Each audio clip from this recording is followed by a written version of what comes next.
when you treat people good, it'll always come back to you. And a friend of mine who I came up in the music business with, both of us started at a very young age. He was 16 when he started. He was this child prodigy that produced for Celine Dion, Barbra Streisand, Whitney Houston, Destiny's Child. And he and I had always been friends. We had never done business together. But when he was in town, you know, I would always host him, or when I was in his town, he would always host me. And he knew I was going through a little bit of trouble, didn't want to say anything, but he called me up and he said, Troy, I got this girl that I found on MySpace. I'm going to bring her to LA tomorrow, and you should check her out. I want to bring her by the office. So the way our office was set up, it was this glass office, and you can see out to the reception area. And Vince is this guy that's, you know, Vince is probably about 400 pounds. And so he's at the reception area, so he's walking back. And then all of a sudden you see this skinny girl with fishnet stockings, no pants on, and these big black sunglasses walk from around him. And she came into the room to play music, and she introduced herself as Lady Gaga. And listened to the music. Something special here. Looked at her, that thing in her eyes, and what she told me is she had just gotten dropped from a record label about 4 months ago, where she had this dream of becoming this superstar, gave everything up to chase this dream, and her dad gave her, she dropped out of NYU, and her dad gave her 1 year. He said, if you want to do this, you're going to have 1 year to figure this out. And so he allowed her to leave school to be able to chase her dream. And here she was. She had achieved the dream, and all of a sudden she had gotten dropped from her record label at Def Jam. And she spent 3 months on her grandmother's couch in West Virginia, kind of licking her wounds. And her grandmother kicked her off the couch. Said, get out of here. Basically the same thing my grandmother told me was the same thing her grandmother told her. And she had to get back on the horse. And so here she was in my office playing this music for me. And I told Vince, I said, Vince, you got to bring this girl back. It's something there. So we ended up starting to work together. And it was one of those things where we had nothing to lose. And this was a saying that one of my mentors told me. Is failure a headwind or a tailwind? And that stuck with me for so long, because sometimes you can get bogged down and you can let, you know, life circumstances beat you up. And nothing wakes you up like cold concrete. So are you going to lay there, or are you going to get back up? And this was one of those moments. So where she had nothing to lose, I had nothing to lose, Vince had nothing to lose, and we all decided that we were going to take the world by storm. We had the best music, and we were going to build the biggest superstar in the world. Only it didn't happen. We released the first song, and it was a dud. It was a failure. We went to every radio station in the country. No radio stations would play it. They said it was too much like European dance music. Take it to the dance radio stations.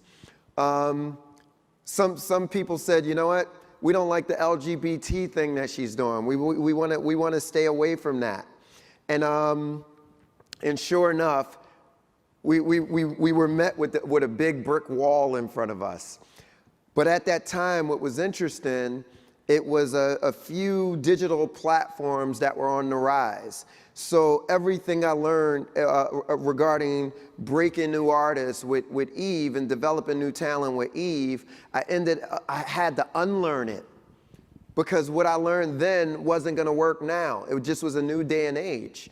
And but it was a few platforms rising. A company called Facebook was just coming out of .edu. They were only on college campuses. And all of a sudden, they were opening up this platform. It was coming out of .edu. It was a new platform called Twitter that was developing, where now all of a sudden you can reach a massive amount of global audiences around the world. It was a new video platform. Back in my day when I was working on Eve, you had to go to MTV or BET to get a music video played, and all of a sudden it's this digital platform called YouTube that was on the rise, that where you could upload your own videos. So now there were no gatekeepers in the way. So we were kind of forced into to open up our brain to these new digital platforms. So where in our space, coming from Tower Records and Best Buy and places that were selling physical CDs, all of a sudden the music industry was getting wiped out. It was a company called Napster that it completely wiped out the music industry because the music industry tried to fight against those headwinds. They were never going to win this war because what we were doing that was terrible in the music industry, we treated the customers bad. You would put 2 good songs on a CD with 13 songs and make people buy the entire thing. And then you made the package. Remember the old packaging? It was so hard to even open. Like you had to get a blowtorch to even get the CD out of the thing, and then the music was bad half the time.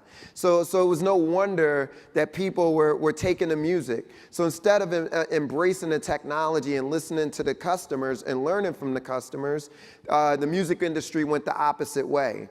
But what we did with Lady Gaga, we were able to not only listen to the customers, we had a direct communication with the customers. So all of a sudden, it was a democracy. We didn't need the radio stations to get to the fans. So the fans started building their own communities, and it became a global thing. And that was the difference. With Eve, we used to be able to control the market. So we used to say, you know what? Let's break her in Philadelphia first, then we're gonna drive up the turnpike and break her in New York, then we'll take it up to Boston, and then once we got the East Coast, then we'll take it to the Midwest, then we'll take the West Coast. Didn't work like that anymore. Once you put it up on YouTube, went around the world. Once you sent out that tweet, it went around the world. Facebook was going around the world. And the way we got it played on radio, it was thanks to my good friends in Canada. So it was one station that decided that they were going to play the record in Toronto. And it became a hit in Toronto. And because of the internet, the requests started coming because they were early.